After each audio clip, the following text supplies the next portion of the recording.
পবিত্র কাবা শরীফের ছবি, মদিনা শরীফের ছবি ও আল-আকসা মসজিদ সহ পবিত্র স্থানের প্রতিকৃতি যে জায়নামাজে যে ইমেজ হিসেবে, ছবি হিসেবে বিদেশ থেকে প্রোডাকশন হয়, আমদানি হয়, সেই আমদানি বন্ধের বিরুদ্ধে আমরা একটা মহামান্য হাইকোর্টে 29শে জানুয়ারি 2024 সালে আমরা একটা রিট ফাইল করি।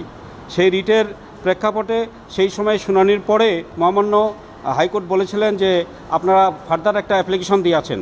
তো সেই অ্যাপ্লিকেশন আমরা দিয়েছি অ্যানেক্সার সি সাপ্লিমেন্টারি, এটা আমরা দিয়েছি বাণিজ্য মন্ত্রণালয়ের সচিব বরাবর দিয়ে বলেছি যে এই সমস্ত ছবি সম্বলিত জায়নামাজ যাতে আমদানি না করা হয়, সেই বিষয়ে মহামান্য হাইকোর্ট ওই অ্যাপ্লিকেশনটা নিষ্পত্তির জন্য আদেশ দিয়েছেন। সচিব বাণিজ্য মন্ত্রণালয় আদেশ দিয়েছেন। আজকে সেই মামলাটা